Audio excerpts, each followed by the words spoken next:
Welcome back to the Hot Mess to Awesomeness podcast, a show all about inspiring smart, busy women to put their happiness at the top of their to-do list. Join your host and life coach, Dion Thompson, as she chats with amazing women who have figured out how to make their happiness a priority, and more importantly, what it's really like to go from hot mess to awesomeness. And now, on with the show.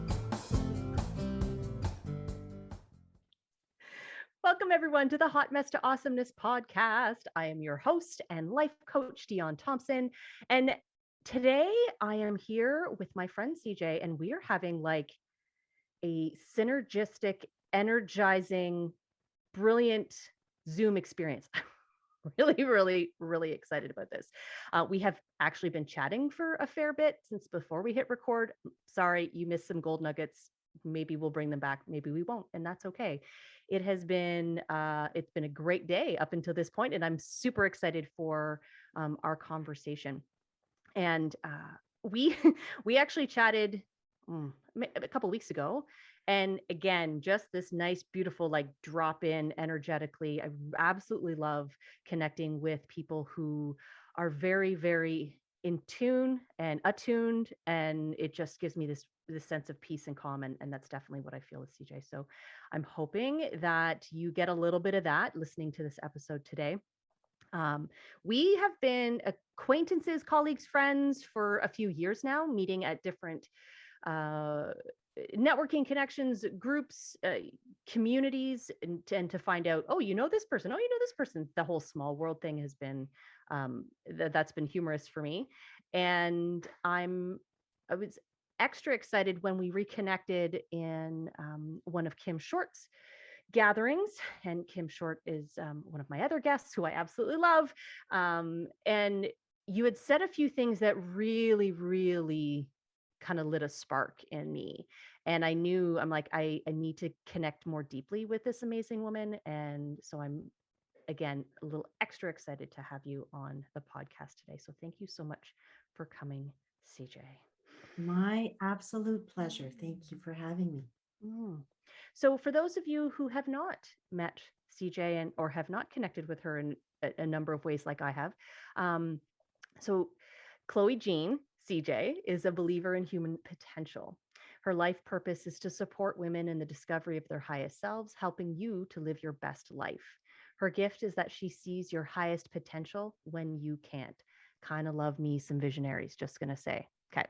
Having walked her own journey of enlightenment and empowerment, she shares that with you. And with CJ as your guide, she will help you unlock doors to finding your truth, your passion, your inner peace, and your best life. Yes, please. Thank you. Oh my goodness. And I can say, I have not had the pleasure of being your client. However, I have had the pleasure of being on the other end of your brilliance. And I'm looking forward to more opportunities to learn from you and to hear what you see. So thank you again for being here today. Oh, my pleasure. I don't refer to the people I connect with as my clients. Mm, I feel that I have a calling mm, and I'm answering that calling. And ever since I was little, especially working in corporate world, I saw things very differently and tapped into that human potential that we all have. And it's didn't listen to it then. Took me a while, took a few hits on the head. But now following that, it is so aligned with who I am that there is just such an inner peace that brings, that it's not a business, it's not clients, it's humanity, it's people, and it's a calling. mm. That's beautiful. And I had not looked at my own business in that way, but I really feel a connection to what you'd said about that alignment and that inner peace. And in my before times life, if you had shared that with me, I would have been like, "You're fucking batshit. Like, Yep. I don't know what you're talking about. That's not how life works. Blah blah blah. Bullshit. Delete. Anyway, I I have a much stronger sense of that possibility or potential. And now, um, I see that everywhere and see it in people. So I love that how you said that it's just about humanity and it's about your life and it's about your calling um, and whether I think whether someone feels that their work is spiritual or heart-centered work, you can still have that feeling, that sense in anything that you lean into and feel aligned with. And that's really what this podcast has kind of been about finding those spaces where you feel lit up, where you feel pure and whole and on purpose, um, without it feeling like forcing or the the sort of social convention of work, right? Like this idea that work is hard. And so in order for you to earn, it has to be hard because that's work and blah, blah, blah. Um, and so I love how you've reframed that experience for yourself and it's brilliant. Awesome. Now, let's talk about the reality though. Let's talk, and what I mean by that is let's go all the way back to your before times life when that was Oh, I not your have to. yes, that's the podcast is called Hot Mess to Awesomeness. So we're gonna go all the way back. Yeah. So take us back to a time, because I know life is not about one hot mess moment, that they're constant and consistent. But take us back to a time when this was not your knowing and you were kind of fumbling through the discomfort of being misaligned and what transpired for you. And then we can talk about what you did about that aha moment. Interesting. What's come to me is a vision of kind of a bunch of stairs going up and different levels. And, I think in my misalignment, I was aligned at the time because that's what I needed to experience and that's what I needed to go through. Um, so very early on in my life, I had this wonderful ability to lead and connect with people. So I was 26-year-old. I was CFO of a major corporation. I climbed the corporate ladder extremely quickly and extremely easily. It was like a piece of cake for me. And I got to the top so early that it was so boring. I had kind of gotten to that top of the mountain, so to speak. And yes, it came with a whole bunch of stress. It came with a whole bunch of drive within me about looking to the outside for that validation. And I was getting it, yet there was no fulfillment.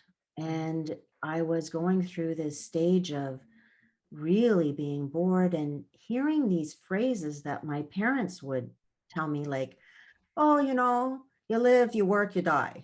It's like, oh, that's exciting. Hmm.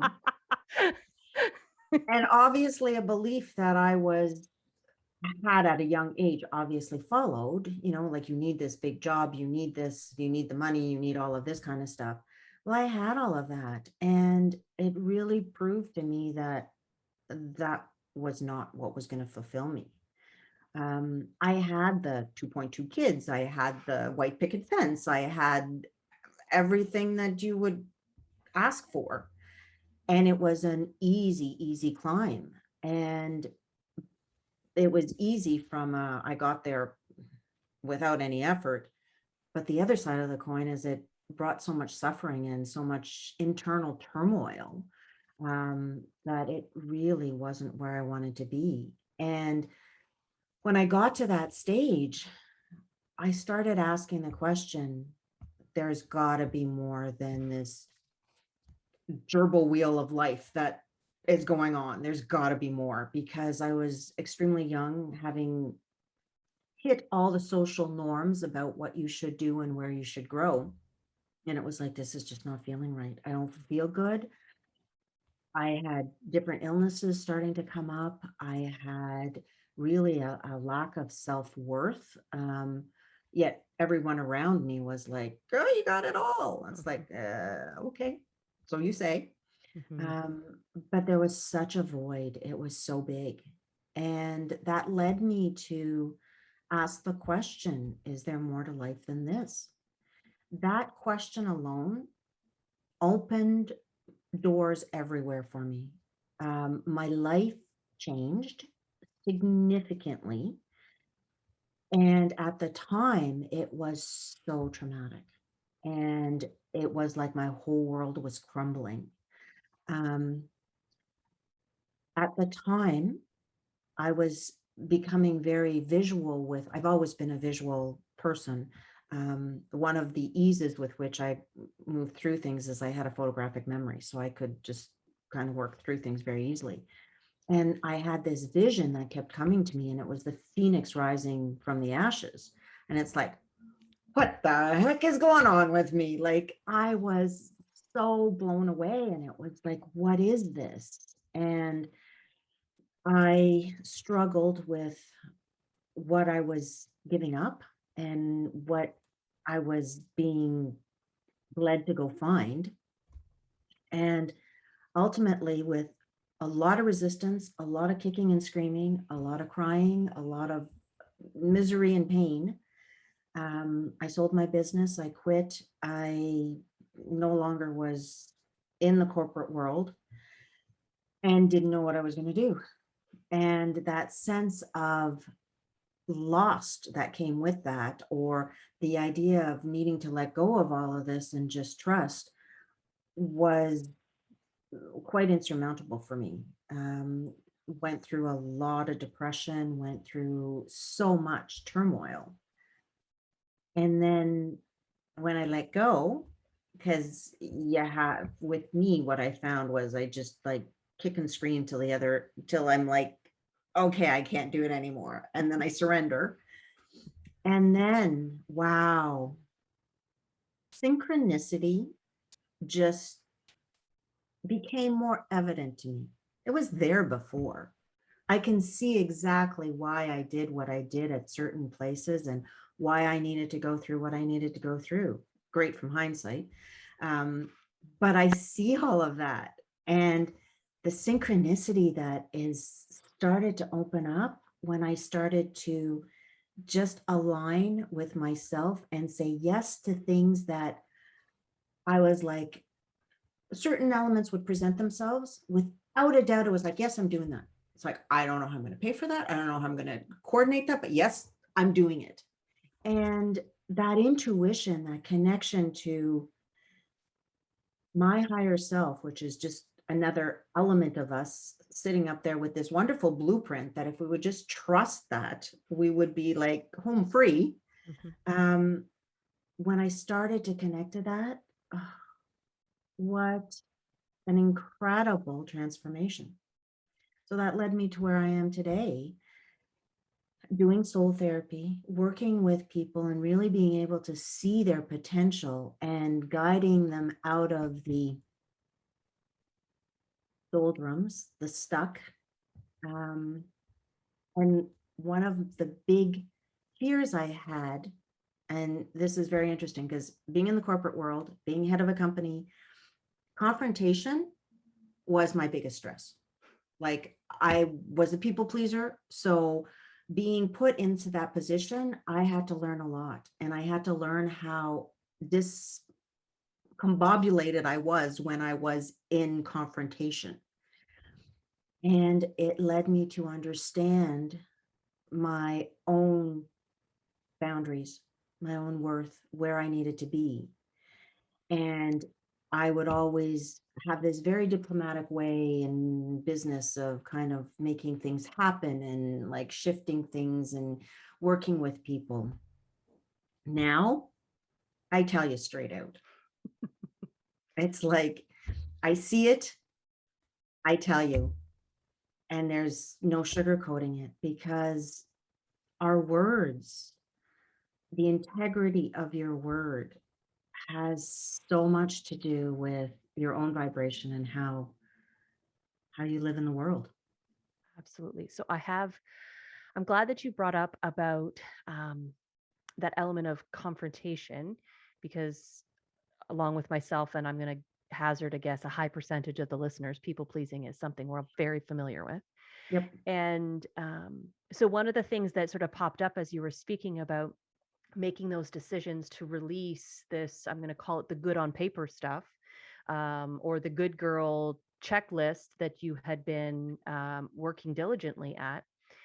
And one of the things that came up for me, and I know comes up for clients and people that I know, is like the environments that we find ourselves in are all operating at a certain vibrational level, which is why we're in it as well, and why it can feel really challenging to disconnect, because we're so entrained at that level, at that vibration.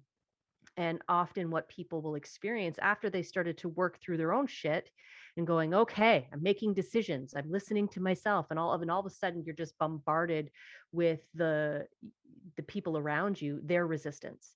So my question is how, um, or what did it look like or feel like for you in that experience of you are starting to harness your own knowing and really connect with your own intuition, and then needing to confront or move through, past, beyond, or drag along the people around you? I'm thinking of partners, children, parents, the people in our lives who we don't usually quickly eject from our lives.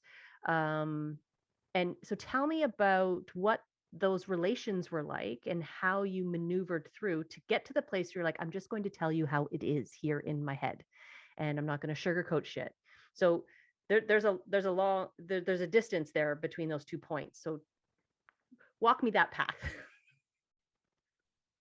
I actually mapped out a process of kind of that evolution, because I recognized, especially with my corporate background and my accounting background, we go through processes.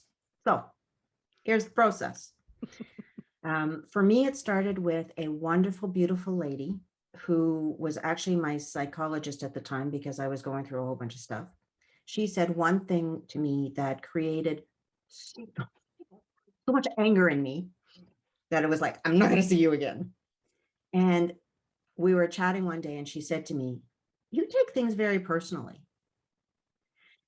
I was ready to storm out at that moment. And it was, I'm sure there was smoke coming out of my ears going, what the heck? It's my life. How am I not taking this personally? This is all about me. It's me. It's my life. How can I not take it personally? And I remember thinking, oh my gosh, like she just doesn't get it. And those words were the best gift she could ever have given me, because it was the awareness. And awareness is your starting point. When you become aware and you start to look at things and place yourself as an observer, just looking at it, because when you place yourself as the observer, you're now not connected into the heat of everything. So when there's a trigger, you know that there's something there. I always say, I call it heat. There's heat. There's like something like is making you go crazy, right? That heat means that there's something within you that is not in alignment. And that is a beautiful sign. It is like a beacon. It's like that neon board saying, look at me, I'm here. And to be aware of that is the first step. And so I had that awareness and I started to reflect on it as an observer, because in it, you have all these emotions that go on. So if you put yourself outside and you look at it from a third party going, okay, well, what's she feeling over there? And where's it coming from? And what's she talking about? All of a sudden, those awarenesses turn into it breaks your belief systems. It breaks those limiting decisions that you have. It starts to make you aware of maybe whose voice is that within you saying that. Sometimes I became attuned to, oh, that's my mom's voice saying that. That's not my belief. That's her belief that I've grabbed on. And so that awareness starts the ball rolling.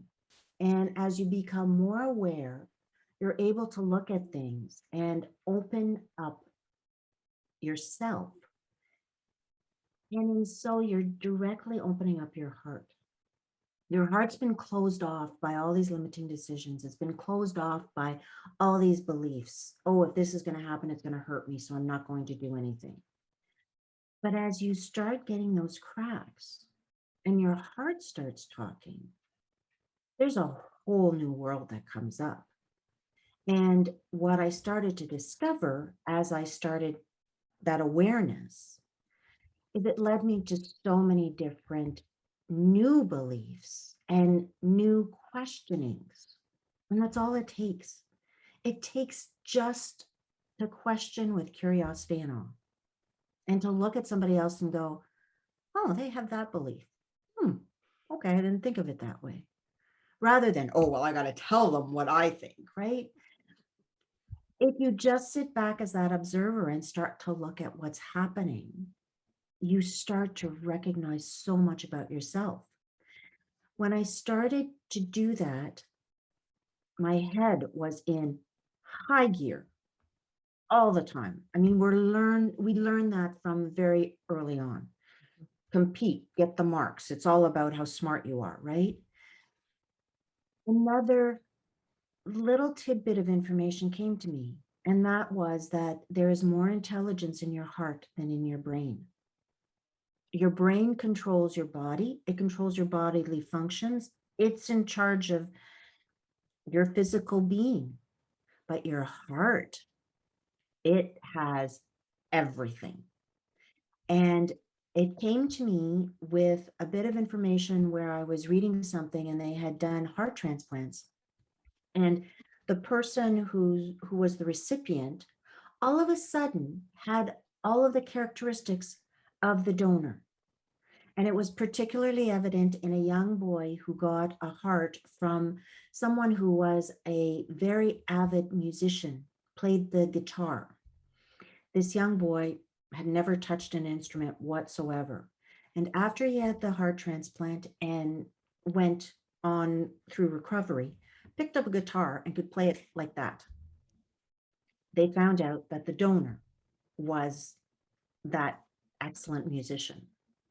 When you see that kind of science that kind of supports some of the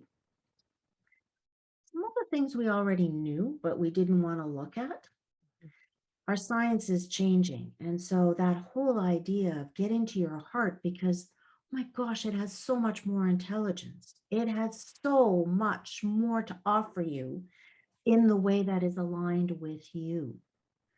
And that started to unravel when I started to break the beliefs, when I started to understand the power that actually stood within me.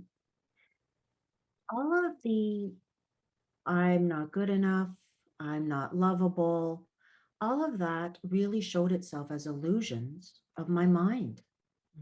And I started to understand that, oh, that's up here. Okay, if I go down here, what is it telling me? And I started playing with that. And now I have to preface this by telling you, this is someone who was not connected to her body at all. It was like, yeah, it gets me from point A to point B. I have no respect for it. Away you go. Mhm. And that really changed. Just understanding the intelligence that it had. It was like, oh, yes, thank you now. I'm intrigued. Do you recall the first or one of the first times that happened? Like where you were like, oh, like that awareness of what you used to do and what you're doing now and the difference between, right? So I can do it now. I can go, yeah, and before I used to do this and now I do this, but there was a pivotal moment where I was like, holy fuck, I'm doing this now. Yeah. So tell me about that experience, because I have a feeling it's going to be a good one. It was a very unconscious connection to the physical body for a long time.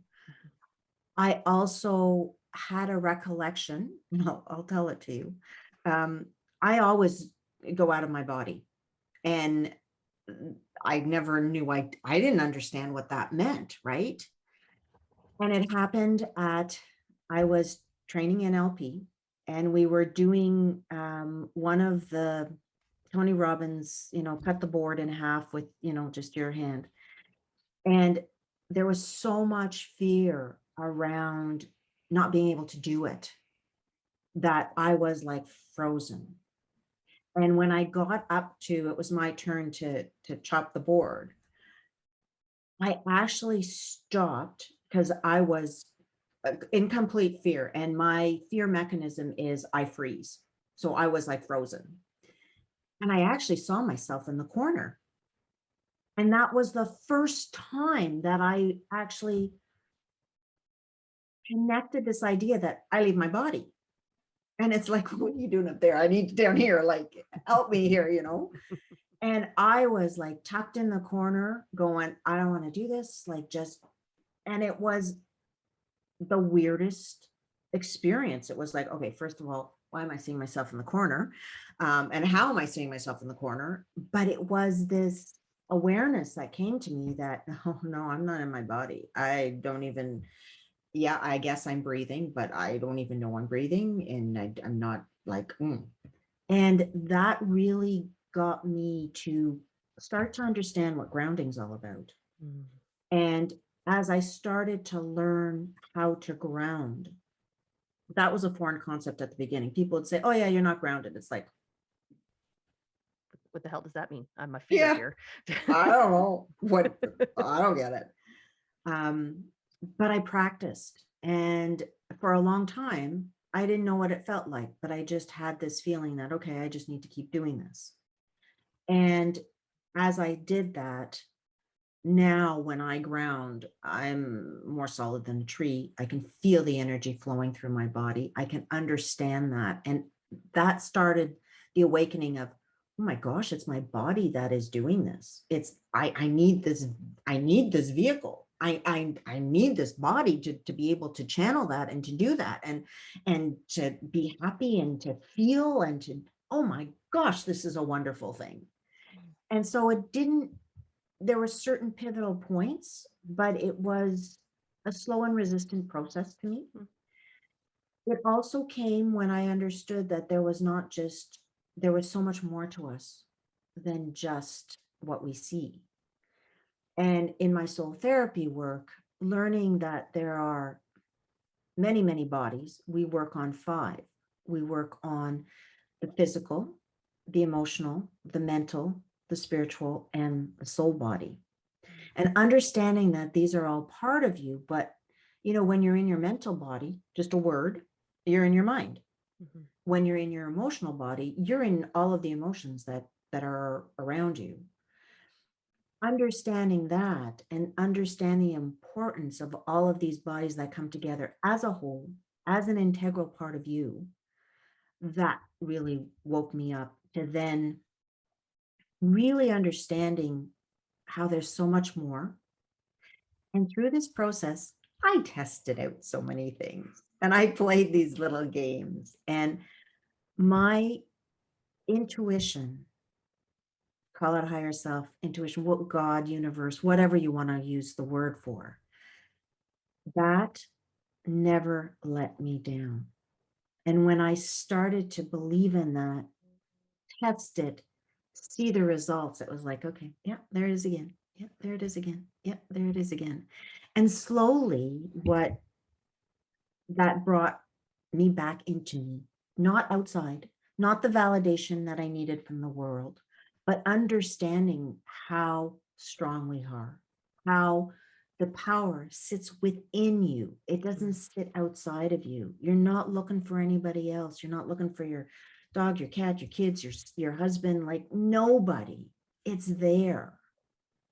And that opened up a whole bunch of new doors for me. And also redefined a lot of words for me. The word love was one that I was always tied to, the hallmark. Oh, love, romance, all of that kind of stuff. I'm in such a different place now with the word love being such a deep, beautiful connection, inner peace, inner glow. It's just total connection, total safety, total trust. Yeah. Which I would not have ever dreamt of before. CJ, I thank you for that. I really felt like I was with you through that experience, and personally having lived disconnected from, I used to call it the meat suit that carries my brain around. Um, Now, of course, it is a integral, woven in aspect of my being. And prior to that, um, I had my vision was that my higher self, intuition, whatever, trapped inside a little cinder block room, no light, no door, no window, nothing. And that part of me is where all the feelings were. And so probably I spent about 15, maybe 17 years not having feelings much beyond rage was the only one I felt like I could really tap into. And you said something, and I was like, boom. I mean, I said, I know that, but I, I want everybody else to hear it again, that if you want to feel happy, that feeling is in your body. And if you are not attached to your body, you can't feel that. Now, with that comes all the other ones, all the feelings, which are all valid, warranted, important. They are signs, they are signals, they are information, they are neon lights, they are all those things. But I think what is such an integral piece is the reconnection of self, all the bodies, 5, 10, however many there may be, but doing that work to reintegrate all of the aspects of yourself. And it sounds big, and sure it is. And at the same time, it is very simple, and it can start in very small ways. Noticing, just noticing what's here and not here, what feels right, what doesn't, and I'm just so grateful that your experience as you laid it out is beautiful, and it touches on all of those aspects, the simplicity and the complexity of being a being. And I also love that that you highlighted the experience of love as a space, as a way of being and seeing, that it isn't a thing you achieve and go out and get, and nobody can give it to you. And so thank you for that. I feel just a deeper connection than before this conversation, which I think is pretty awesome. And I know that those are extremely poignant points that you brought up about what it means to truly listen and take action in the direction of your intuition, knowing that, and trusting yourself in the process. Fucking brilliant. Thank you. So, with pleasure, emotions, my reframe on emotions was that they're just data. That's all they are. They're just data, and they're telling you something, and we need to feel them. And emotions are energy in motion. So you need to feel it and let it go. If you feel it and then tighten up and keep it in, you're going to keep feeling it. So just feel it and let it go. So that helped me immensely get through the emotions that do come up, because that is our telltale sign that that's something we need to be looking at, and that won't go away. And as you discuss the embodiment, and the integrity of coming together with all the bodies, two very quick comments.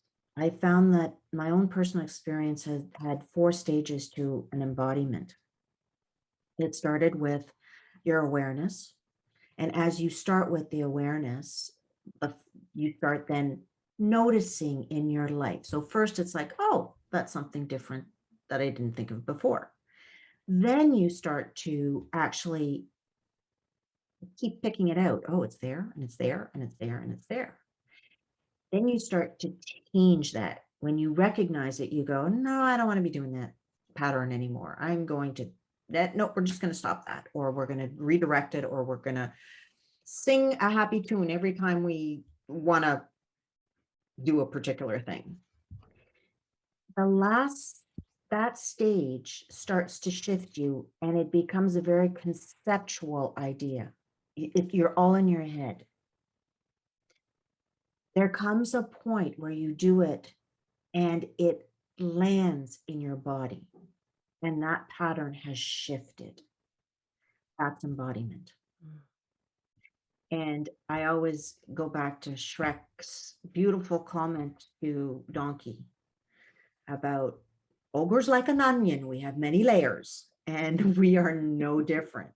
And just because you landed and are now embodying something different, there's always another layer.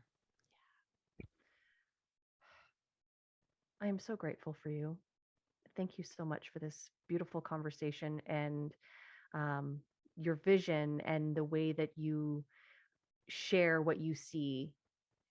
It really it speaks to me just to mix all the ways in which we receive information. Um, so Beautiful. I will absolutely make it possible for the listeners to connect with you. Um, there will be links. There's always links. There's show notes, there's links, and they will all be there. Is there anything that you'd like to share with the listeners about what you have, what you're working through, what you have available, what it might be like to chit chat with you? My work, as I said, is my calling. I really am here to help humanity, women especially, because I don't have a male brain, so I cannot even go there. So I work with women, although I have broken the mold and worked with men periodically. But I work with women. And I would encourage everybody to start with, I offer an intro to soul therapy.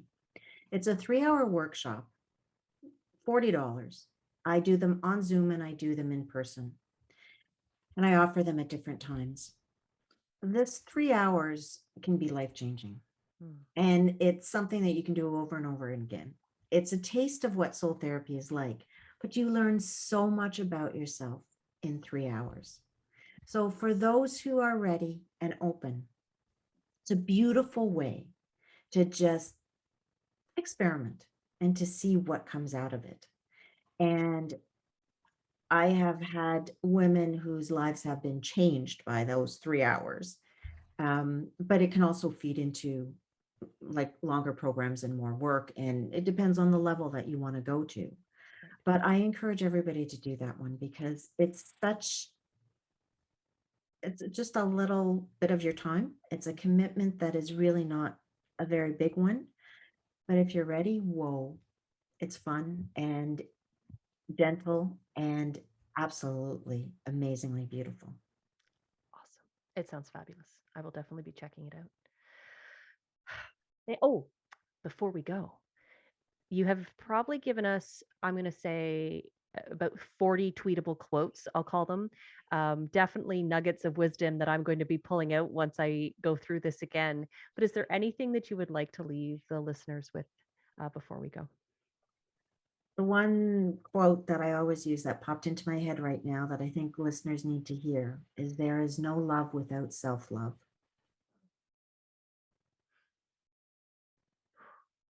Brilliant. Thank you. Thank you, my friend, for being here today and for sharing your light and your wisdom and your awesomeness. And thank you to all the listeners for tuning in. I look forward to seeing you again next week. Thanks for tuning in. Hope you enjoyed the show. Join Dion again next week to learn more about what you can do to go from hot mess to awesomeness.